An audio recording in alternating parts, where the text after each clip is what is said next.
ওয়াল কাযিমিনাল গায়জ, রাগকে নিয়ন্ত্রণ করতে জানতে হবে। রাগ এটা ভয়ঙ্কর। অনেকে রাগ করতে করতে যে স্ট্রোক করে ফেলে, আছে না? হার্ট অ্যাটাক করে ফেলে। অনেকে রাগের মাথায় মারাও যায়, আছে না নাই? এটা ভয়ঙ্কর। এর আছে অনেক শারীরিক মানসিক অনেক প্রভাব, অনেক ক্ষতিকর প্রভাব আছে এই রাগের। রাগটা অনেকটা ঝড়ের মতো। কিসের মতো? ঝড় যেমনি একদিক থেকে এসে সব ভেঙে চুরে তছনছ করে লন্ড ভন্ড করে দিয়ে আরেক দিকে সাঁ করে চলে যায়, রাগও তেমন। একদিক দিয়ে আসে, সব শেষ করে দিয়ে আরেক দিকে চলে যায়, ঠিক কিনা? এর রাগের মাথায় পৃথিবীতে কত খুন খারাপি ঘটেছে, ঠিক কিনা? বাবা ছেলের মধ্যে রাগ আছে না নাই? বন্ধু বন্ধুর মধ্যে, বন্ধু কয় এটা আমারে দে, ওই বন্ধু বলে না দিব না, রেগে গেছে, কিলাকিলি ঘুষাঘুষি আছে না নাই? বাবা ছেলের মধ্যে জমি জমা নিয়ে হয় না অনেক সময়? বাবা কয় এই জমি তুই পাবি না, পোলায় কয় আমার এই দিবা তুমি। বাপে কয় না দিমু না, পোলায় কয় দিবা। বাপে কয় তোরে তেজ্য পুত্র করে দিলাম, পোলায় কয় তোমার মাথায় আমি কোপ মাইরা দিলাম। আছে না? লেগে গেল, মারাত্মক ঝগড়া। হাজবেন্ড ওয়াইফের মধ্যে এগুলো আর হয় না, তাই না? রাগারাগি হ্যাঁ বেশি হয়। কিশোরগঞ্জে এগুলো আছে। আহা, খবরদার, এগুলোকে বাড়তে দেয়া যাবে না। শয়তান খালি গুতায়। শয়তান চায় কি করে ফ্যামিলিকে ব্রেক ডাউন করা যায়। শয়তান একটা আরশের উপর বসে, অন্য শয়তানরা এসে বলে আমি ওজনে কম দেওয়াইছি, কারে কিছুই করস নাই তুই। আরেকজন এসে বলে আমি সুদ খাওয়ানোর ব্যবস্থা করে দিয়ে আসছি, কারে এটা কিছুই না। আরেকজন এসে বলে মাদ্রাসায় যাচ্ছিল আমি সরাই দিছি, কারে এটা কিছুই না। আরেক শয়তান এসে বলে আমি স্বামী স্ত্রীর মধ্যে বিচ্ছেদ ঘটাই দিছি। ইবলিশ শয়তান তখন এটারে নিয়ে নাচতে শুরু করে দেয়। এজন্য স্বামী স্ত্রীর মধ্যে ঝগড়া আছে না নাই? হাজবেন্ড বলে একটা, ওয়াইফ বলে আরেকটা, আছে না নাই? হাজবেন্ড বলে তুমি যাইবা না, এই বিয়ার দাওয়াতে যাইবা না, ও আমারে অপমান করছিল। বউ কয় আমি জামু, আমার বান্ধবীর বিয়া, তোমার কি? আছে না নাই? হাজবেন্ড কয় না যাবি না, বউ কয় জামু, গেলে তোর খবর আছে। বউ কয় কি করবা? কয় তালাক দিয়ে দিলাম। আছে না নাই? ছোট্ট ঝগড়া থেকে মাথা গরম করে রাগের মাথায় তালাক দিয়ে ফেলে। এজন্যই রাগ ভয়ঙ্কর। এর রাগের কারণে বন্ধু বন্ধুর সম্পর্ক নষ্ট হয়, হাজবেন্ড ওয়াইফের মধ্যে ডিভোর্স হয়ে যায়, বাবা ছেলের মধ্যে সম্পর্ক ছিন্ন হয়ে যায়। এটা ঝড়ের মতো। এজন্য মুমিনরা চাইলেই চট করে রেগে যেতে পারে। এজন্য রাগ নিয়ন্ত্রণের দরকার, আছে না নাই?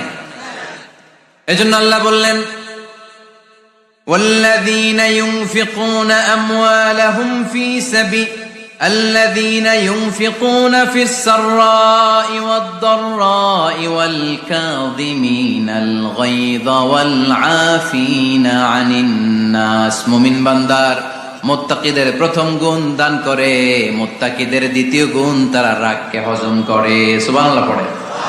রাগকে কি করতে হবে? জোরে বলেন, কি করতে হবে?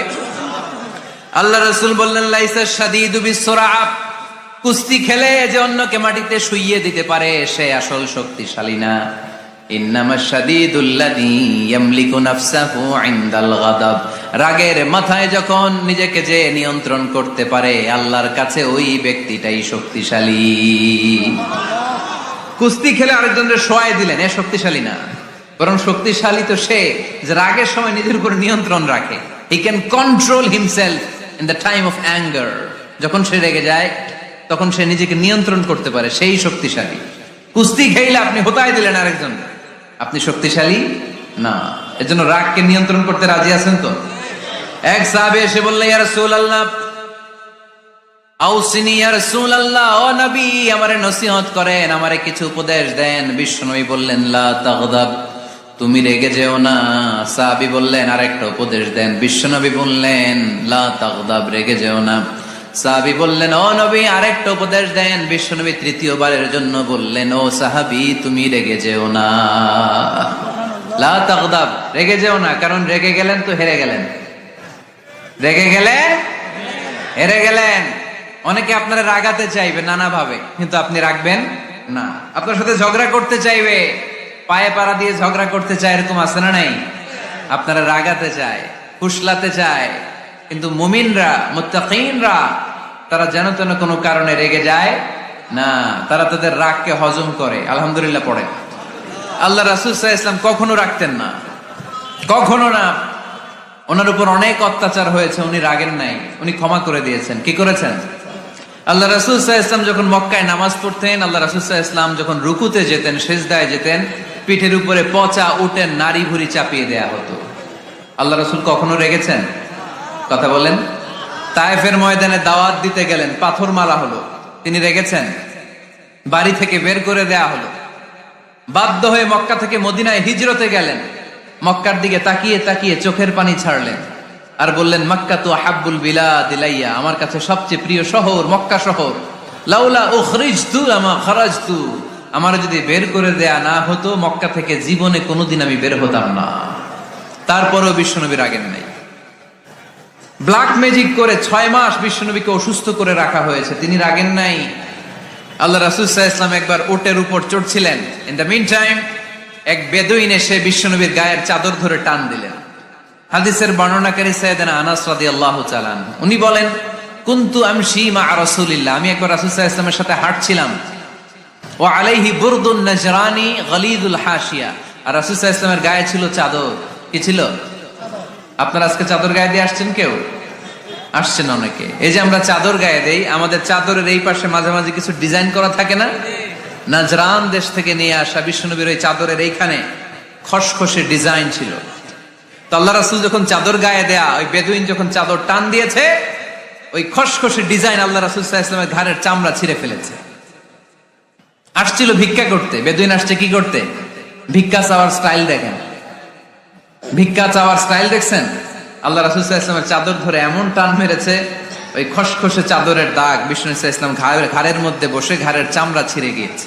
বিষ্ণু প্রচন্ড ব্যথা পেয়েছেন, কিন্তু কিছুই বলেন নাই। ফালতাফাতা ইলাইহি রাসূলুল্লাহ, আল্লাহ রাসূল তার দিকে তাকালেন, তাকিয়ে সুম্মা দাহিক, ছোট্ট একটা মুচকি হাসি দিলেন। মুচকি হাসি দিলেন, ভিক্ষা করতে আসছে, চাদর ধরে টান মেরা ঘাড়ের চামড়া ছিঁড়ে ফেলছে, আর বলতে শুরু করছে, ইয়া মুহাম্মদ মুরলি মিন মালিল্লাহ, আল্লাহর যে সম্পদ আছে বাইতুল মালের সম্পদ থেকে আমার কিছু দাও, আমার কিছু নাই। আল্লাহ রাসূল সাল্লাল্লাহু আলাইহি ওয়াসাল্লাম ফাদাহিক, একটা মুচকি হাসি দিলেন, দিয়ে সে যা চেয়েছে তার হাতে সেটা উঠিয়ে দিলেন। চিল্লায় পড়েন সুবহান। তার মানে আমার নবী সহজে রাখতেন না। ওনার গায়ের উপর, দেহের উপর অত্যাচার করা হলে বিষ্ণু সাল্লাল্লাহু আলাইহি ওয়াসাল্লাম কখনো রাগেন নাই। মারা হয়েছে, পাথর মেরে রক্তাক্ত করা হয়েছে, পিটানো হয়েছে, আল্লাহ রাসূল সাল্লাল্লাহু আলাইহি ওয়াসাল্লাম কখনো রাগেন নাই। তবে আল্লাহর জমিনে আল্লাহর বিধান লঙ্ঘিত হওয়া মাত্রই বিষ্ণু সাল্লাল্লাহু আলাইহি ওয়াসাল্লাম রেগে যেতেন। পড়েন আল্লাহু আকবার। আল্লাহর বিধান লঙ্ঘিত হতে দিতেন না। যেই লোকটা নামাজ পড়া অবস্থায় উটের পচা নারী বুড়ি চাপিয়ে দিলে রাগেন না, যাকে পাথর মারা হলে রাগেন না, চাদর ধরে টেনে গায়ের চামড়া ছিঁড়ে ফেললে রাগেন না, ওই ব্যক্তিটা আল্লাহর জমিনে আল্লাহর আইনের বিরুদ্ধে কথা বললে রেগে যেতেন। কারণ এটা আল্লাহর আইন, আল্লাহর আইনে সবাই সমান, এখানে উঁচু নিচু, there is no difference between black and white, between upper and lower, between the richer section of the society and poorer section of the society, between the prime minister, between the member of the parliament and the factory worker, rickshaw puller. Everyone is totally equal, 100% equal in the eyes of Quran and Islam. চিল্লায় বলেন ঠিক কি না? আল্লাহর চোখে সবাই সমান। ওইখানে প্রধানমন্ত্রী নাই, ওইখানে প্রেসিডেন্ট নাই, ওইখানে এমপি নাই, ওইখানে রিকশাওয়ালা আর প্রধানমন্ত্রী আর প্রেসিডেন্ট এক কাতারে দাঁড়িয়ে আল্লাহর সেজদা দেয়। চিল্লায় বলেন ঠিক কি না? নিজেকে আক্রমণ করা হলে রাখতেন না, কিন্তু আল্লাহর জমিনে আল্লাহর বিধান লঙ্ঘিত হলে আল্লাহ রাসূল রেগে যেতেন। মদিনাতে এক মেয়ে চুরিতে ধরা পড়লো। চুরি করলে কি করতে হয়? আস-সারিকু ওয়াস-সারিকাতু ফাকতাউ আইদিয়াহুমা। বাংলাদেশে হাত কাটে, কি করে? জেলে দেয়। আর কি করে? হ্যাঁ, জরিমানা, জামাই আদর করে না, বিধান হচ্ছে হাত কেটে দাও। If anyone steal something precious, the government, the authority should cut down his right hand. আইন টাকা। বাংলাদেশে এরকম চোর আছে না নাই? দেশের টাকা পাচার করে, আছে না নাই? হাজার হাজার টাকা কুচি কুচি করে বগুড়ার এক পানির মধ্যে, খালের মধ্যে দেখলাম। আহা, জনগণ খেতে পায় না আর মানুষ টাকা কুচি করে জঙ্গলে ফেলে দিয়ে আসে। এগুলো কত বড় টাকা! একটা চোর ওকে ধরে যদি হাত কেটে টেলিভিশনে প্রচার করে দেয়া হতো, 17 কোটি মানুষ যদি দেখতো, এদেশে আর চোর খুঁজে পাওয়া যেত না। বনু মখজুমিয়া গোত্রের এক নারী চুরিতে ধরা পড়ল। সাহাবীরা যে বলে, ইয়া রাসূলুল্লাহ, অনেক বংশীয় মেয়ে, আপনি হাত কেটে দিয়েন না, মাফ করে দেন। কি করেন? আল্লাহ রাসূল সাল্লাল্লাহু আলাইহি ওয়াসাল্লামের চেহারাটা আগুনের গোলার মতো লাল হয়ে গেল, রেগে গেলেন। আল্লাহ রাসূল বললেন, এত বড় সাহস পেলে কোত্থেকে? এটা আল্লাহর আইন, চিল্লায় বলো, কার আইন? লাউ কানাত ফাতিমাতু বিনতি মুহাম্মদ সারাকাত লাকাতা মুহাম্মাদুন ইয়াদাহা। আরে বনু মখজুমিয়া গোত্রের মেয়ে তো দূরের কথা, আমার কলিজার টুকরা ফাতেমাও যদি চুরিতে ধরা পড়তো, আমি ফাতেমার ডান হাত কেটে দিতে 1 সেকেন্ডও দেরি করতাম না। কারণ বিধানটা কার? এত মাইট দেয়া হলো বিশ্বনবীকে, এত অত্যাচার করা হলো, তিনি রেগে যেতেন না। কিন্তু আল্লাহর জমিনে আল্লাহর বিধান লঙ্ঘিত হলে তিনি রেগে যেতেন, ঠিক কিনা? এজন্য আমাদের রাগটাও হতে হবে এমন, অপ্রয়োজনে আমরা রাখবো না, কিন্তু আল্লাহর জমিনে আল্লাহর বিধান যদি লঙ্ঘিত হয়, দুর্বলের উপর যদি সবলের অত্যাচার হয়, সমাজে যদি বিশৃঙ্খলা তৈরি হয়, তখন মুমিন রাগান্বিত হবে, বজ্র কণ্ঠে গর্জে উঠবে, চিল্লায় বলেন ঠিক কিনা? এছাড়া মুমিন রাগকে নিয়ন্ত্রণ করে, এটা মুত্তাকিদের বৈশিষ্ট্য। আল্লাযীনা ইউনফিকুনা ফিস সাররাই ওয়াদ দাররা, মুত্তাকিনদের প্রথম গুণ তারা দান করে। 2 নাম্বার গুণ রাগকে হজম করে। রাগকে হজম করতে রাজি আছেন সবাই? আজকে থেকে রাগটার একটু কমানো যাবে, থামানো যাবে তো? আল্লাহ তুমি কবুল করো, পড়ি আমিন। আল্লাহ রাসূল সাল্লাল্লাহু আলাইহি ওয়াসাল্লাম রাগ কমানোর কিছু পদ্ধতি আমাদেরকে শিখিয়েছেন। 2 সাহাবী ঝগড়া লাগলো, কথার পিঠে কথা, কথার নাম লতা। ঝগড়া করতে করতে এক সাহাবী রেগে মেগে আগুন। আল্লাহ রাসূল দেখতে লাগলেন আর বললেন, ইন্নী লা আ'লামু কালিমা লাউ ক্বালাহা লা যাহাবা দা আনহু। নিশ্চয়ই আমি এমন এক বাক্য জানি, এই বাক্যটা যদি এই সাহাবী পড়ে, তাহলে তার রাগ মুহূর্তের মধ্যে ঠান্ডা হয়ে যাবে। ওই সাহাবী বলল, ইয়া রাসূলুল্লাহ, বাক্যটা কি আমারে শিখিয়ে দেন, আমি চাই আমার রাগটা যেন থেমে যায়। আল্লাহর রাসূল বললেন, তুমি পড়ো, আউযু বিল্লাহি মিনাশ শাইতানির রাজীম। সবাই পড়েন, আউযু বিল্লাহি মিনাশ শাইতানির রাজীম। তাহলে রাগ কমানোর দোয়ার নাম কি?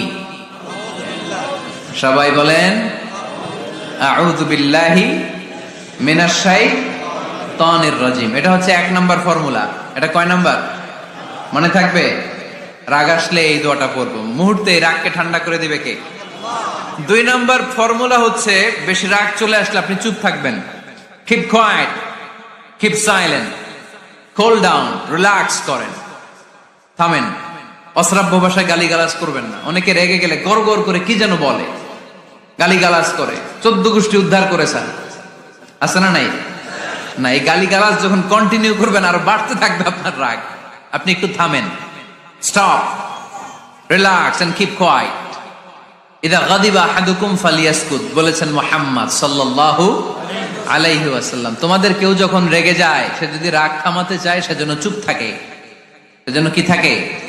তাহলে বেশি রাগ আসলে কি গালিগালাজ করবেন, চিল্লাফাল্লা করবেন, 14 গোষ্ঠী নিয়ে গালি দিবেন, কি করবেন?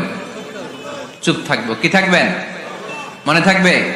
নাকি ওয়াজের ময়দানেই শেষ, বাড়িতে যাইয়া হোতায় নেবেন? চুপ থাকতে রাজি আছেন তো? প্রথমে রাগ আসলে আউযুবিল্লাহ পড়বো, 2 নম্বরে চুপ থাকবো, 3 নম্বরে বিষ্ণু ঈসা ইসলাম বললেন, তোমার কার্যক্রম কমিয়ে দাও, লোয়ার ইউর অ্যাকশন, অ্যাকশন কমাও, ডাইরেক্ট অ্যাকশনে যাও না। আমরা কি করি? রাগ আসলে ডাইরেক্ট অ্যাকশন, 1 তালাক, 2 তালাক, 3 তালাক, 22 তালাক, 100 তালাক, শাশুড়ির সুদ্ধা তালাক দিয়ে ফেলা, আছে না নাই? কয় তোর মারে তালাক, তোর 14 গোষ্ঠী তালাক, বিয়ে করছে একটা, তালাক দেয় 14 গোষ্ঠী দিয়ে। এরকম ডাকাইতে আছে না নাই? আলহামদুলিল্লাহ কিশোরগঞ্জে এগুলা নাই। ওমরে ফারুক যখন খলিফা রাদিয়াল্লাহু তাআলা আনহু, এক লোক তার স্ত্রীকে 100 তালাক দিছে। কয় তালাক? স্ত্রী এসে ওমরে ফারুককে বললেন, ইয়া আমিরাল মুমিনিন, বিচার করেন। কি বিচার? আমার স্বামী তো আমার 100 তালাক দিছে। কয় তালাক? ওমরে ফারুক বললেন, তোমার স্বামীকে ডেকে আনো। ডেকে আনা হলো। বললো, ঘটনা কি? তালাক দিবা 3টা, 100টা দিলা কেন? কয় রাগ হয়েছিল অনেক, মেজাজ গরম হয়ে গেছিল। ওমরে ফারুক বললেন, চাই আর তালাক মিন শিআরিল্লাহ, তালাক হচ্ছে আল্লাহর শেয়ার, এটা কোরআনের আইন, এটা নিয়ে ফাইজলামি করলি কেন? এদিকে আয়, বিচার করি। জামাই বউরে বসায় তিনি বিচার করে দিলেন, 3 তালাকে তোর বউ তালাক, বাকি 97 তালাক তোর পিঠের উপর পড়বে। কই পড়বে? এবার জল্লাদ নিয়ে আসা হলো, চাবুক নিয়া, ওয়াহিদ, ইসনাইন, তালাতা, আরবা, খামসা, এক একটা চাবুক মারে আর চিল্লান মেরা ওঠে স্বামী, কয় সব তালাক তোর পিঠের উপরে দিলাম। এরকম বিচার যদি ওমরে ফারুকের মতো বাংলার জমিনে থাকতো, একটা বদমাইশও খুঁজে পাওয়া যেত? লোয়ার ইউর অ্যাকশন, রেগে গেলে অ্যাকশন কমান্ড, ডাইরেক্ট অ্যাকশন মেরেন না। কি করবেন? কার্যক্রম কমিয়ে দেন। আল্লাহ রাসূল সাল্লাল্লাহু আলাইহি ওয়াসাল্লাম বললেন, ইযা গাদিবা আহাদুকুম ওয়া হুয়া কায়েম, দাঁড়িয়ে থাকা অবস্থায় যদি কেউ রেগে যায়, ফালিয়াজলিস, সেজন্য বসে যায়। ফা ইন যাহাবা আনহুল গাদাবু ওয়া ইল্লা ফালিয়াত্তাজি, বসে যাওয়ার পরেও যদি তার রাগ কমে না যায়, সেজন্য শুয়ে যায়। সুবহানাল্লাহ পড়েন। দাঁড়িয়ে থাকা অবস্থায় রাগ আসলে কি করবেন? বসা অবস্থায় রাগ আসলে, শোয়া অবস্থায় রাগ আসলে ঘুমাই যাবেন। অনেক ভালো মানুষ এই এলাকার লোকেরা। শোয়া অবস্থায় রাগ আসলে চোখ বন্ধ করে ঘুমাই যাবেন, এরপর সুন্দর সুন্দর স্বপ্ন দেখতে শুরু করবেন। রাগ আর নাই। কত সুন্দর ফিলোসোফার ছিল বিষ্ণু ইসলাম। এই কথাগুলোর দাম কত জানেন? ওজন কত জানেন? কিভাবে আমাদেরকে তিনি সভ্য বানাতে চেষ্টা করেছেন, কিভাবে আমাদেরকে সুখী সমৃদ্ধ মানুষ বানাতে চেষ্টা করেছেন। দাঁড়িয়ে থাকলে যদি রেগে যাও, বসে পড়ো। বসে গেলেও যদি রেগে যাও, শুয়ে পড়ো। সুবহানাল্লাহ পড়েন। তার মানে রাগ কমানোর 1 নাম্বার ফর্মুলা আউযুবিল্লাহ পড়বেন, 2 নাম্বার ফর্মুলা চুপ থাকবেন, 3 নাম্বার ফর্মুলা অ্যাকশন কমিয়ে দিবেন, দাঁড়ালে বসবেন, বসে থাকলে শুয়ে যাবেন। 4 নাম্বারে বিশ্বনবী বললেন, তারপরেও যদি তোমার রাগ কমে না যায়, ঠান্ডা পানি দিয়ে ওযু করো, রাগ কমায় দিবে কে? ওযু করেন ঠান্ডা পানি দিয়ে, রাগ কমায় দিবে কে? আল্লাহ রাসূল সাল্লাল্লাহু আলাইহি ওয়াসাল্লাম বললেন, শাইতান ইন্নাল গাদাবা মিনাশ শাইতান, নিশ্চয়ই রাগ আসে শয়তান থেকে। রাগ এনে দেয় কে? একটু আওয়াজ করে বলেন না, এনে দেয় কে? রাগ এনে দেয় শয়তান। ও শয়তানু খুলিকা মিনান নার, শয়তান তৈরি আগুন দিয়ে। শয়তান তৈরি কি দিয়ে? ওয়ান নারু তুতফাউ বিল মা, আর আগুন নিভায় পানি দিয়ে। আগুন নিভায় কি দিয়ে? এজন্য তোমাদের কেউ যখন রেগে যায়, ইদা গাদিবা আহাদুকুম ফালিয়াতাওয়াদ্দা, সেজন্য ঠান্ডা পানি দিয়ে ওযু করে তার রাগটারে ঠান্ডা করে দিবে কে? সুবহানাল্লাহ পড়েন। মনে থাকবে সবার? 1 নাম্বার, রাগ আসলে 1 নাম্বারে কি করবেন? আউযুবিল্লাহ পড়বেন। 2 নাম্বার চুপ থাকবেন। 3 নাম্বার বসে যাবেন, শুয়ে যাবেন। 4 নাম্বার ওযু করবেন। রাজি আছেন? মাথায় ঠান্ডা পানি দিবেন, চেহারায় ঠান্ডা পানির ঝাপটা দিবেন, দেখবেন আপনার রাগকে ঠান্ডা করে দিছে কে?